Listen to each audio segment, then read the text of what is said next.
This conference.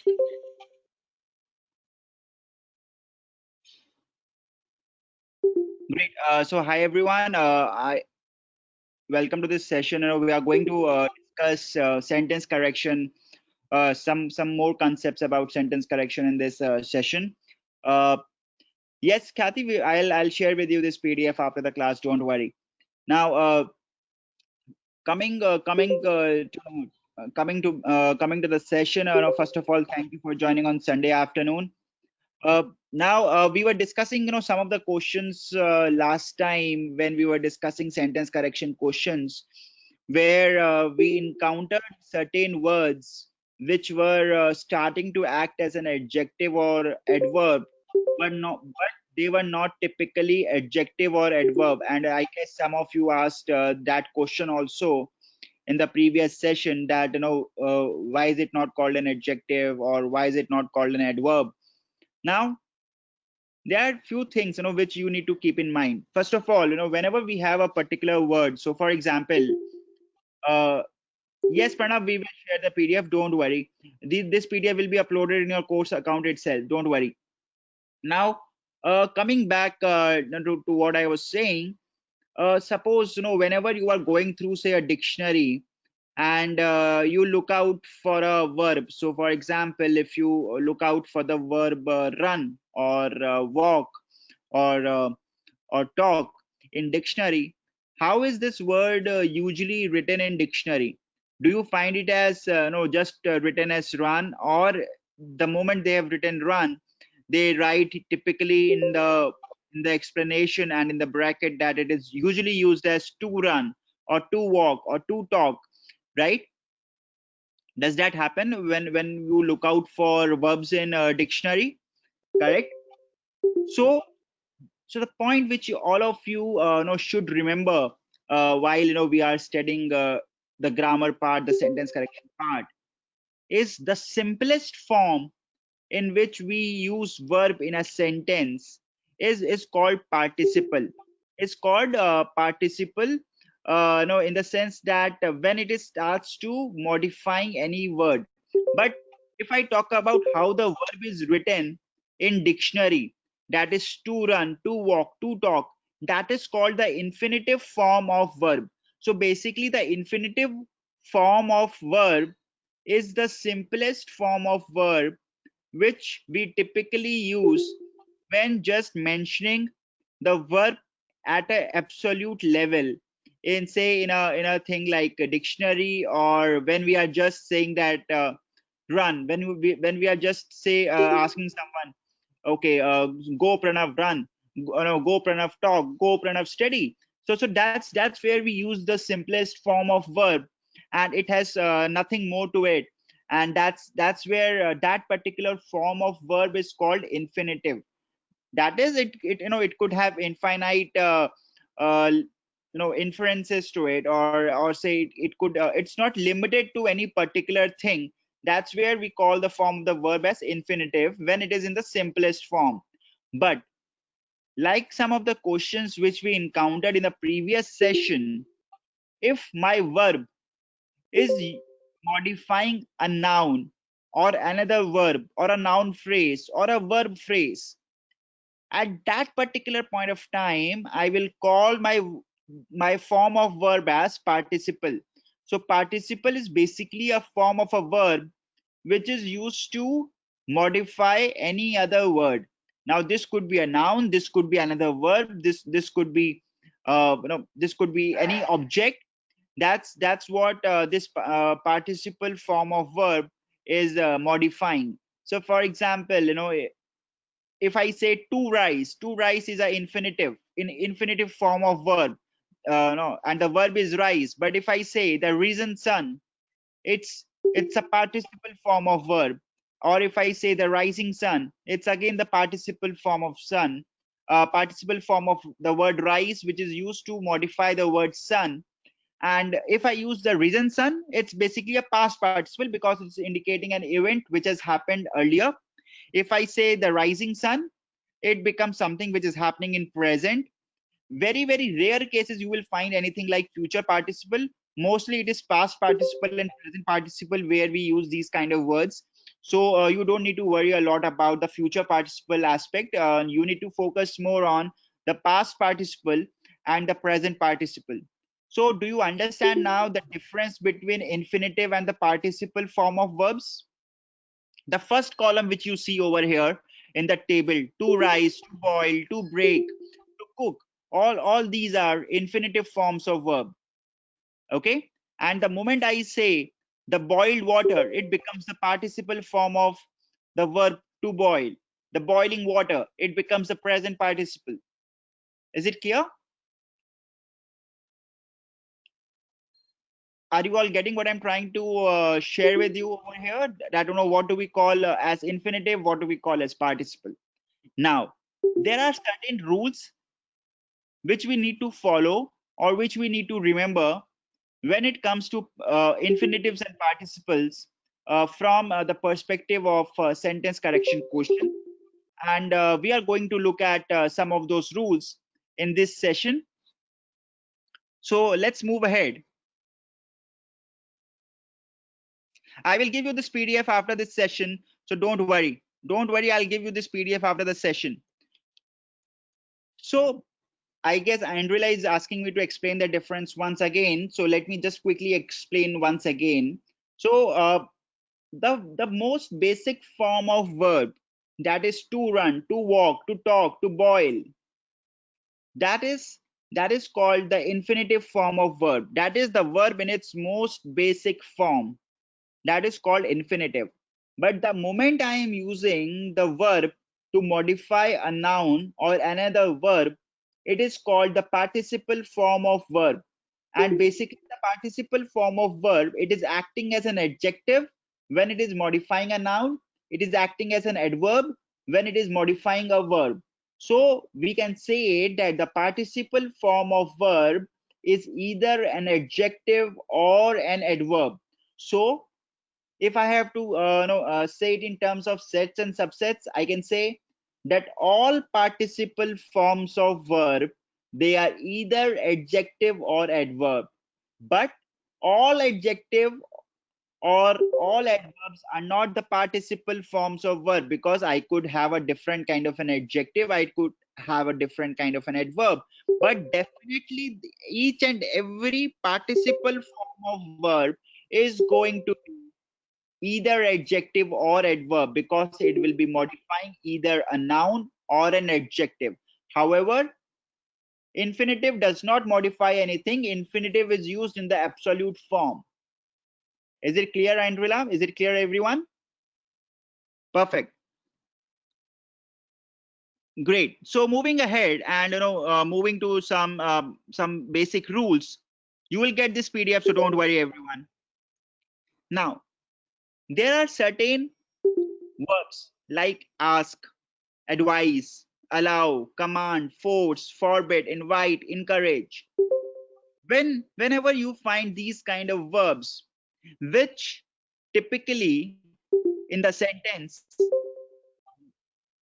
are used to impact a particular object, so we need to have them in the form where object comes first, then comes to, and then comes the verb. So for example, if I say he advised to do it by me, this is incorrect. He advised me to do it. Me is the object, me is the person who is getting advised. So and do is the verb over here. So he advised me, the object comes first, then comes the word to, and then comes the second verb, which is do it. He advised me to run, he advised me to speak, he advised me to he advised me to do it. So whichever verb I am using as the second verb, that is going to come after object, and between the two words there is going to be to word as well. So it is always going to be object plus to plus second verb. By v2 I mean second verb. So if you would read the sentence, he advised me to do it, the first verb is advise, the second verb is do. So we are talking about the second verb. The second verb will always come after the object, and it will always have to in between. He advised me to do it. Me is the object, he is the subject. Is it clear? He is the person who is telling me what to do. So I am the object who is at the receiving end of the advice. So any person who is at the receiving end of the first action is the object. Are we all able to understand this? Vani, Chandan, Ayushi, able to understand? Andrila? Perfect. And if you would notice one thing, the sentence which I wrote, that sentence was in the active voice. Do we all understand? Do we understand the difference between active voice and the passive voice? Right? Active voice is the form where the action doer comes first. Passive voice, in the most layman term, I can say that in active voice, the action doer comes first. In passive voice, the receiver of the action comes first. Correct? Now, I guess someone asked me to repeat, so I'll just repeat the previous rule once. Whenever my sentence is in active voice, that is the action doer is coming first, which in the given example is he. Whenever my action doer is coming first or the sentence is in the active voice, I will always have the object plus to plus second verb in this sequence. I will always say he advised me to do it. Object, that is me, to, and then the second verb, which is do. He advised me to do it. But if my sentence is written in the passive voice, if my sentence is written in the passive voice, the object will come earlier. She was permitted, so she would come earlier. Then comes my first verb, permitted. It will become v1 plus 2 plus v2. So she was permitted to go with him. In the sequence will not be object plus 2 plus v2, but it will be v1 plus 2 plus v2 in case of passive voice. Is it clear? Is it clear? In my active voice, it would be object plus 2 plus second verb, and in passive voice, it will be first verb plus 2 plus second verb. So that's a difference when we are using participle form of verbs or we are using infinitive form of verb, and the sentence is in the active voice or the passive voice. Now, if I just talk about this rule which is on your screen, can I say that both the forms of the verb are infinitive? Are these the infinitive form of verb or participle?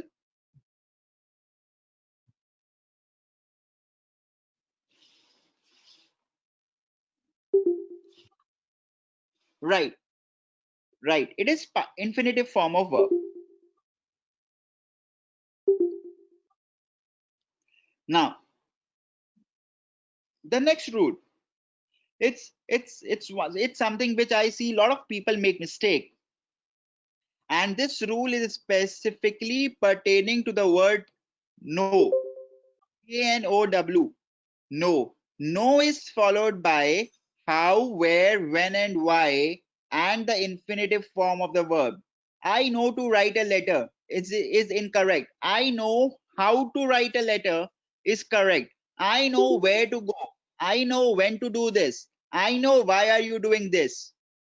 That is the right form of speaking it. But if I don't use how, where, when, and why after the word no, my sentence is grammatically incorrect. And this is something which you need to remember for the word no. No needs to be followed by how, where, when, and why if it is having an infinitive form of verb.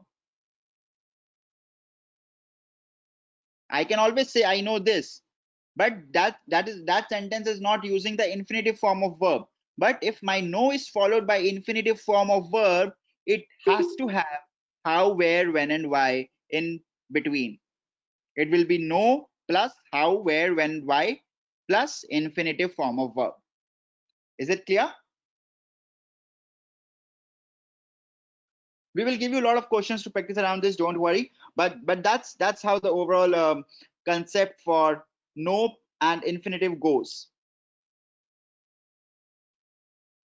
Yes, Vani, this is only for infinitive verb, because if I can say that I know Vani, in that case I don't need these four words because it's a simple sentence. I know Vani, but I know why Vani is doing this. In that case, I need to put up how, where, when, why. I cannot say I know Vani is doing this. That's still incorrect. Or say I know to write a letter, or I know to play cricket. That's a wrong form of sentence, because yes, I know where he is going is the correct, but I know, I if I say that I know to go there, I know how to go there. I cannot say I know to go there. I have to say I know how to go there. Or is it clear? Vani, Chandan, Pranav.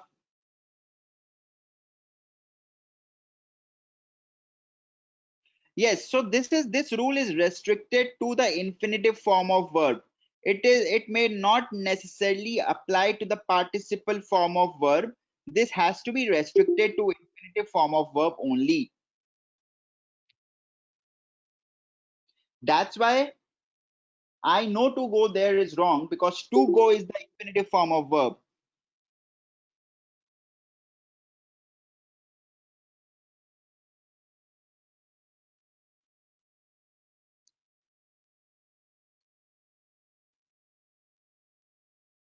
Now is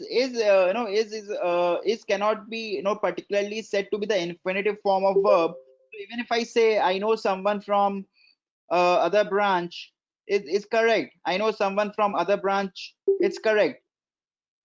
But it's not incorrect to say I know someone from other branch, who is not necessarily required over here, AK, in the example which you have given of knowing someone from the branch, because is not a is not said to be the infinitive form of verb. Is it clear?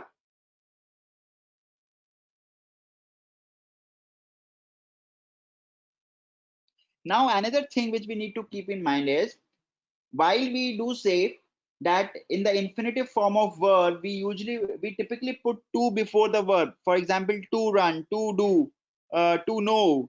But there may be instances where we use the infinitive form of verb without the word to, and those infinitive forms of verbs are called bare infinitive. So when I say bare infinitive, I mean I am using the infinitive form of verb but without the word to. So if I say to run, it is infinitive form of verb. If I say run, it is bare infinitive. Is it clear? The difference between bare infinitive and infinitive?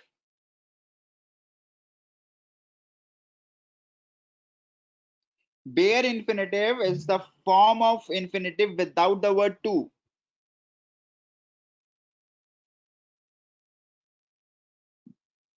Perfect. Now see, whenever I have words like after, let, bid, behold, watch, see, feel, make, these kind of words, I will always use bare infinitive form of verb, and I will not use the infinitive form. I will not say I heard him to speak on several subjects. I heard him speak on several subjects. I heard him talk about this. I will not say I heard him to talk about this. So whenever you encounter these words, remember we are going to use the bare infinitive form of the verb, and you need to remember some of these rules. I know they're slightly no, a slight too much, but more, once you start practicing, you will not require to remember these rules. They will become the part and parcel of your question solving approach. The point is, initially just remember that whenever we find words like after, let, bid, behold, watch, see, heard, feel, make, we use bare infinitives and not the infinitive form of verb.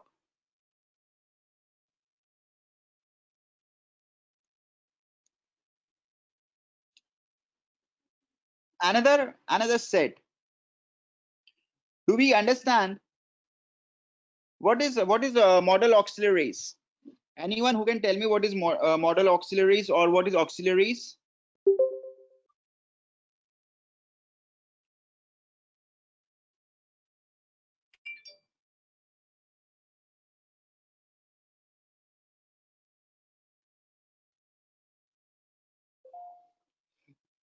So basically, all those verbs, no, these are the verbs, model auxiliaries. These are the form of the verbs which are basically used to indicate a possibility, a likelihood, ability, capacity, something which is more about expecting or predicting a situation, say likelihood of happening of something, or possibility of getting a permission for something, or a suggestion for something, or an obligation or an advice or a permission, as rightly said by Anjali.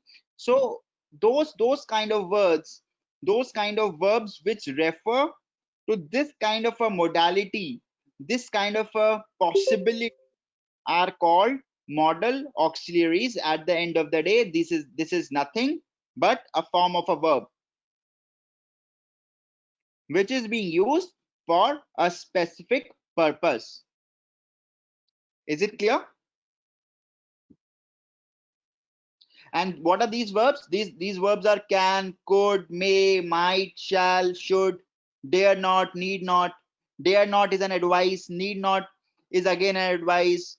No, this would happen, this must happen, might, shall. So all these kind of verbs, they are typically called as modal auxiliaries. And we need to remember that whenever we have a modal auxiliary, we will always have a bare infinitive after it. You need not to work hard is wrong. You need not work hard is correct. Now at times when we are speaking, mostly this is one of the mistake, one of the mistakes which a lot of us Indians make when we speak in English with each other. We end up speaking you need not to work hard. The correct form is you need not work hard. Has anyone of you ever used you need not to work hard while speaking?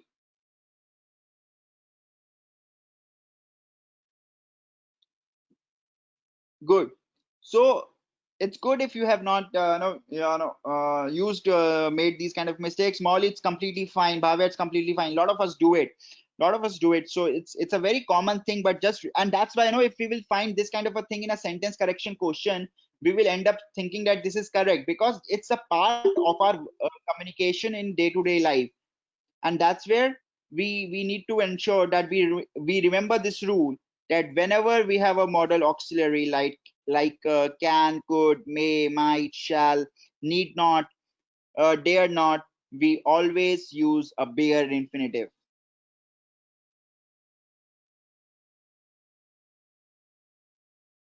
Yes, this is correct, Shibashish.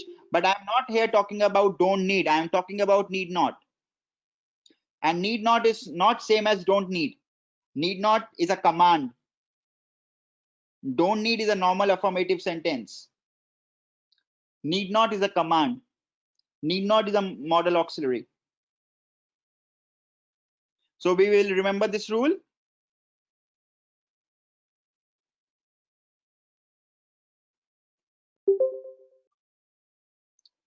Another rule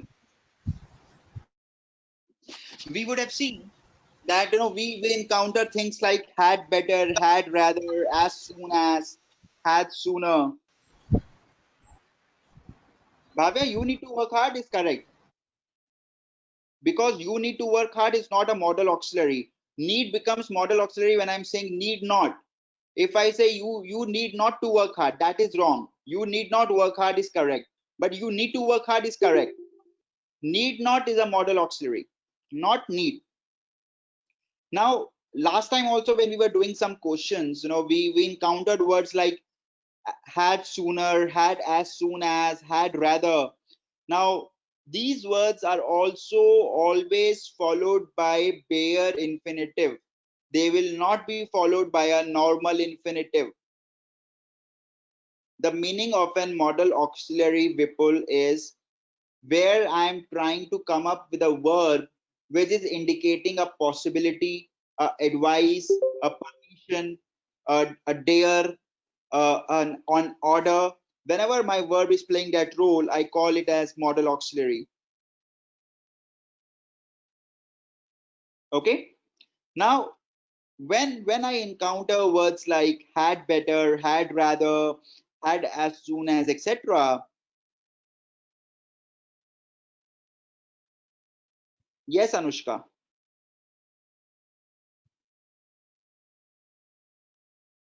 Even the word may, she may attend the class because it is referring to a possibility.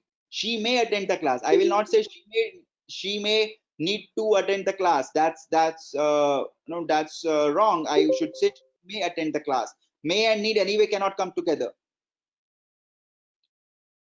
But if I am using the words like may, could, can, it's always the bare infinitive. It's never the infinitive. Similarly, when I have words like had better, had rather, as soon as, had sooner, I will always use the bare infinitive. For example, he had better go now, not he had better to go now.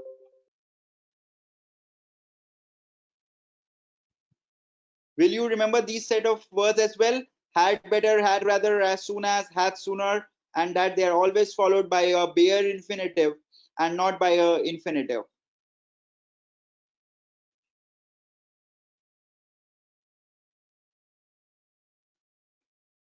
Another very important thing, another, and this is something which again you will find in a lot of questions, the conjunction than.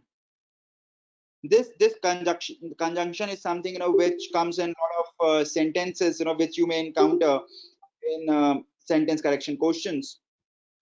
Conjunction than. Remember, this conjunction is always followed by bare infinitive. I will never say he had better read than to write. He had better read than write. Whenever I use the conjunction than, it is always followed by a bare infinitive. I will never use the normal to plus verb after the word than. Remember this, very important. A lot of us end up making this mistake also. The word than, the conjunction, it's also a comparative word.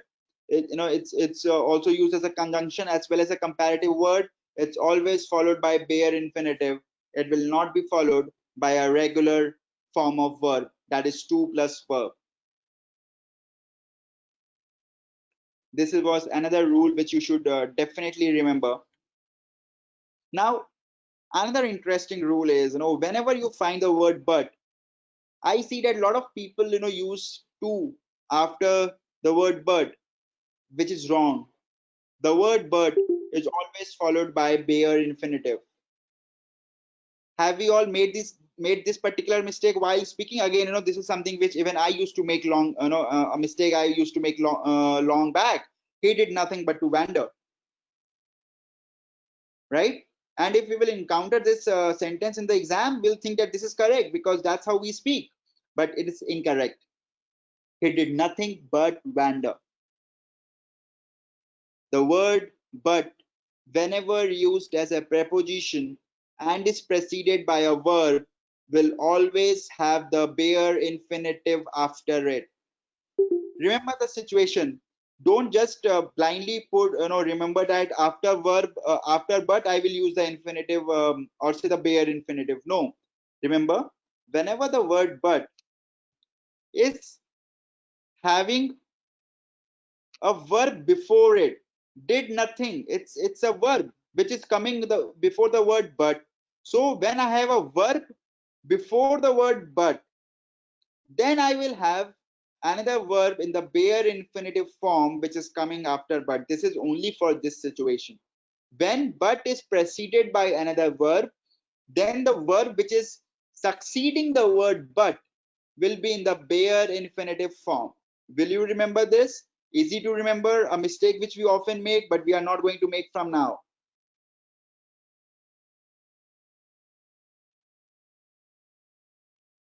Is it clear?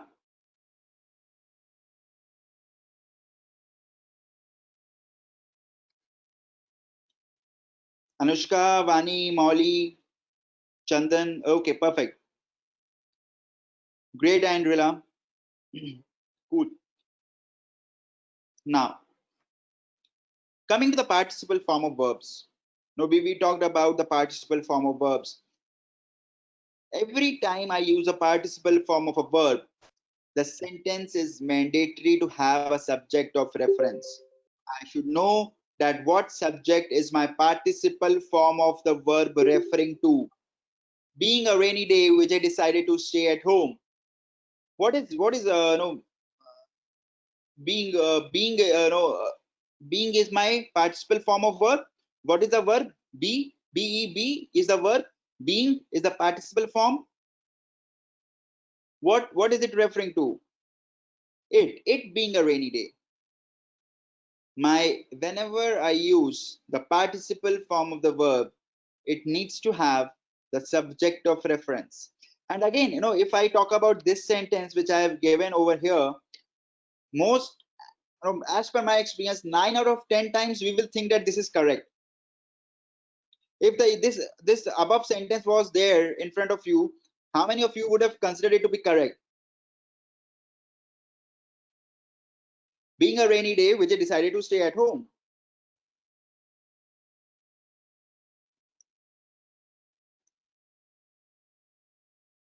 That's something which going forward we need to avoid. We need to remember every sentence wherever I'm using the participle form of the verb, I need to have subject of reference. I cannot say being a rainy day, it being a rainy day. Okay, will we remember going forward?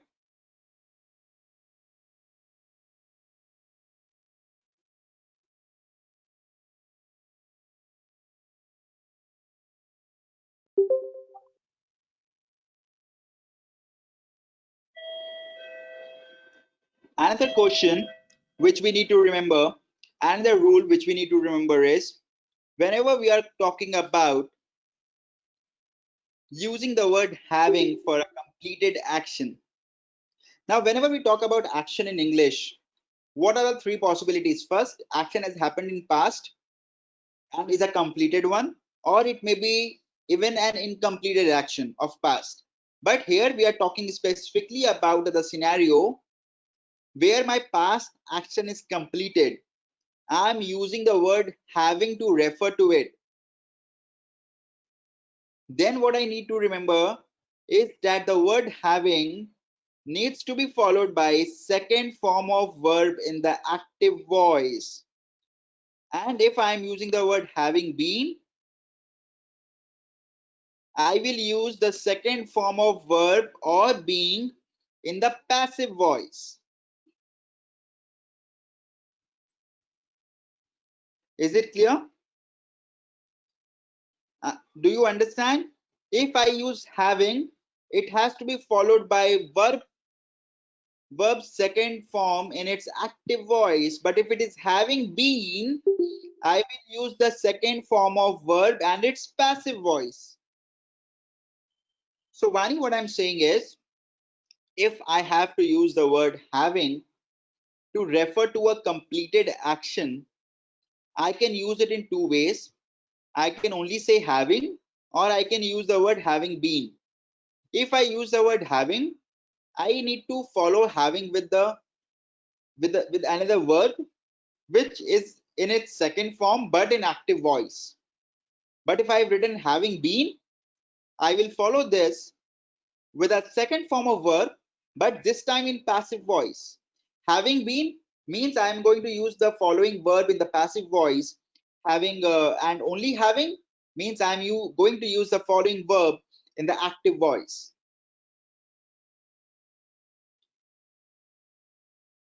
Yes, Anushka.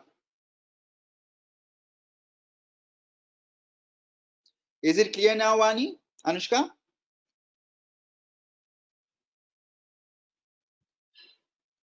So, as I said over here, after the leader having been killed, the followers ran away. It's a wrong way. I would say the leader having been killed, the followers ran away. Because why is this sentence wrong? because having been is already referring to a completed action. I cannot use the word after again. And as a rule, if I am having or having been, after should never be used in the sentence. Remember this as well. Never use after in a sentence which is using having or having been to refer to a completed action. And this is again one very commonly made mistake. That's why we have added it over here. I've seen a lot of times people use the word after and having together.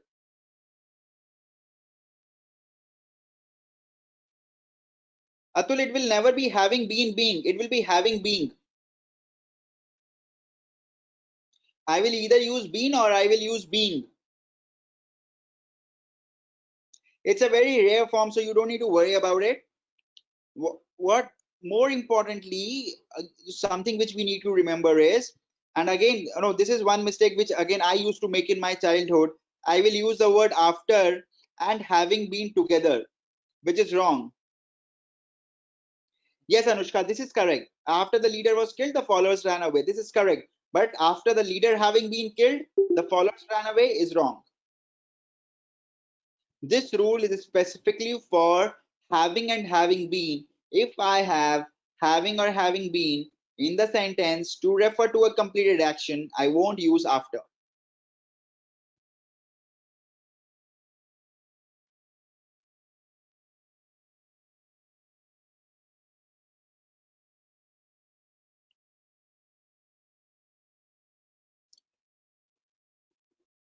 Here, Vani, it's correct. It's ideally it should be written like I will do it after having dinner.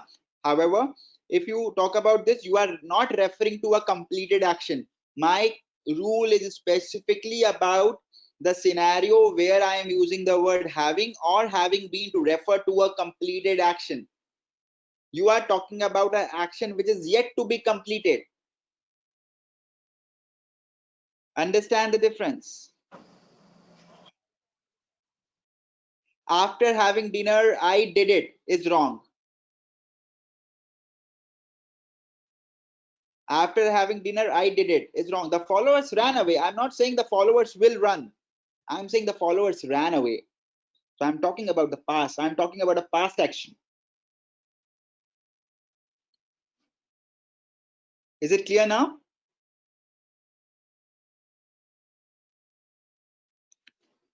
Vani, is it clear? Anushka, is it clear?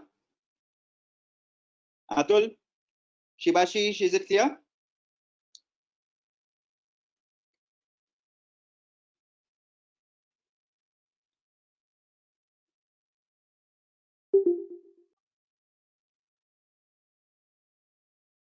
Now, I'll go once again back where we talked about every participle must have a subject of reference. We talked about this rule. Now I'm talking about a new rule where I'm saying that there are specific sets of participles which do not need a subject of reference. And these are like considering, judging, referring, concerning, regarding, viewing. These kind of uh, participles do not need a subject of reference because they do not are specifically referring to the one. Considering the case, I took the decision. So you can just specifically remember these 9-10 words on your screen as the participles which do not take subject of reference. Apart from this, every other participle is going to require a subject of reference.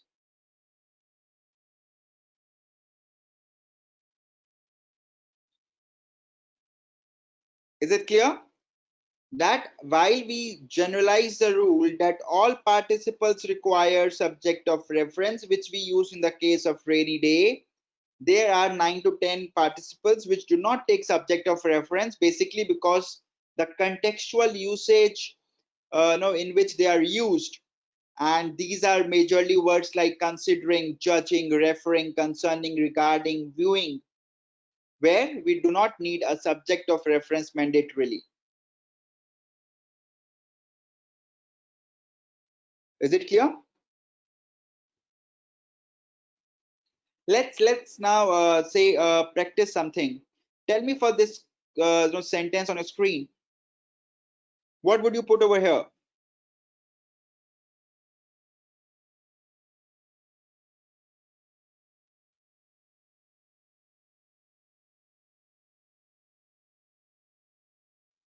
Very simple. Very simple. Tell me about this.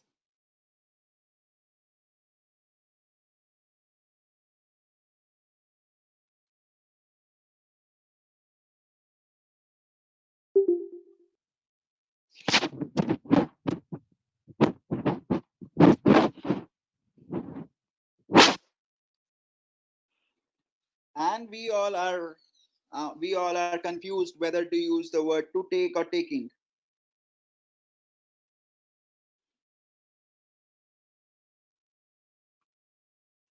Is there any specific rule which we should apply over here?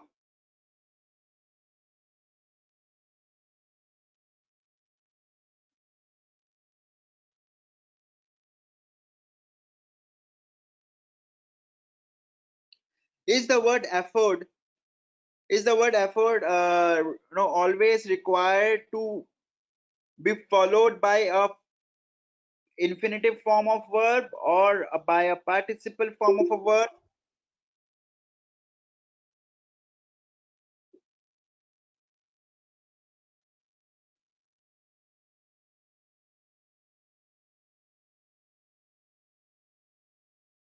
Remember, the word effort is never followed by a verb in its ing form.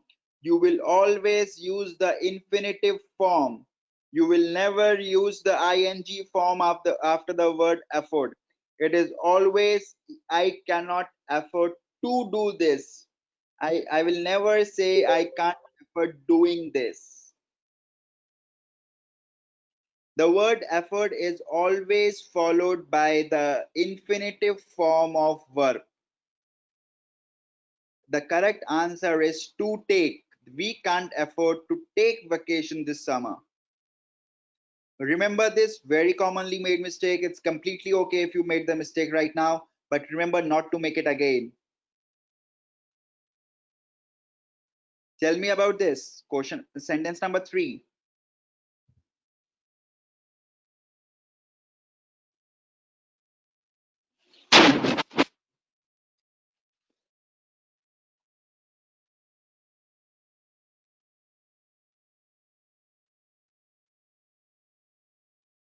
Correct. The word would or the word could is always followed by the participle form of the verb. It's going to be opening. It's not to open, Shivani. We will never use the infinitive form over here. We will always use the ing form.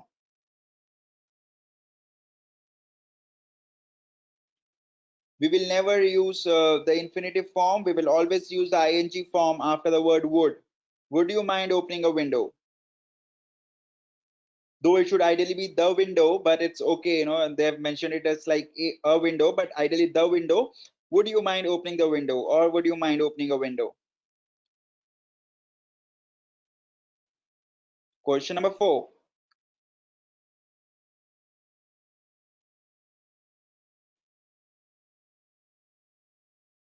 This is an easy one, very easy. All of you must get it correct. Yes, it's finishing. It's finishing. What about sentence number 5? Sentence number 4, finishing. Correct. My little brother dislikes.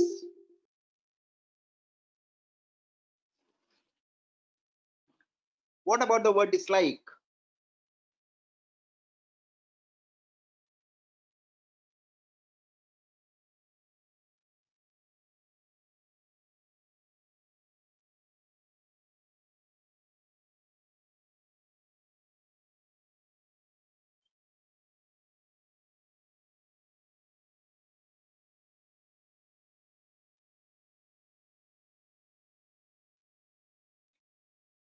He dislikes.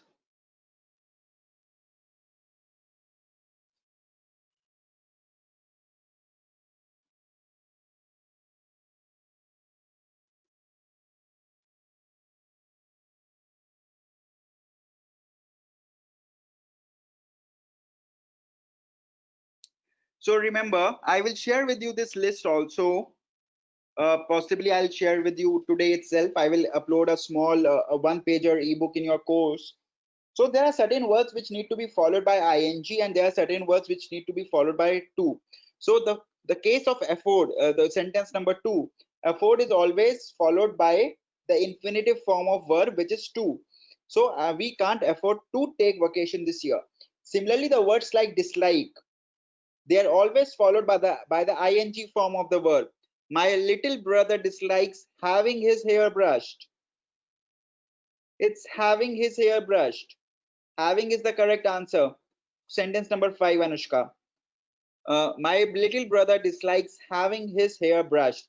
Now, for example, in the words like the words like the words like admit, avoid, deny, dislike, enjoy, finish, imagine, involve, these kind of words, they are always followed by the ing form. And the words like afford, agree, fail, love, demand, forget, manage, need, they are always followed by the infinitive form of the verb, that is to go, to run, to take. So Krishna, there, this is independent of the rules which we discussed above. There is a set of words which is always followed by the ing form of the verb. There are certain words which are always followed by the to infinitive form. Yes, Vipul, I will share. That's what I said. I will share with all of you the list of such words today itself. I will share a small one-pager document. I'll share it in the WhatsApp group, as well as that will be uploaded in the ebook section of your course. That's what you need to remember. The words like effort, they always need to be followed by the infinitive form of the verb, and the words like dislike, they always need to be followed by the ing form of the verb. Is it clear, Anushka, Vipul, Atul, is it clear? I will share this list with you all. Don't worry. There are hardly 20 words which you need to remember.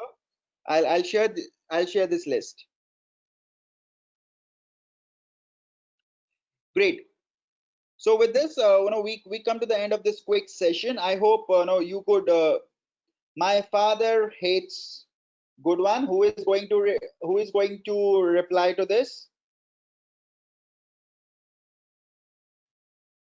No, no, no, no.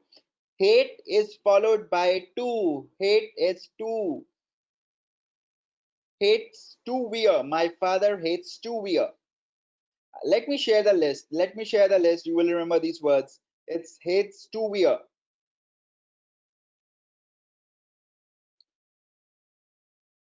Is it fine, Anushka? It's hates to wear. It's not hates wearing. Perfect. I hope you could learn 2 or 3 new things in this session, which will help you in sentence correction going forward. I will share with you the list today itself for these words, and I will share with you this PDF on WhatsApp as well. Perfect. And this PDF will be uploaded in the ebook section of your course as well, so don't worry, you will not lose it. With this, we end the session. Recording will be provided shortly. I hope you could learn few new things.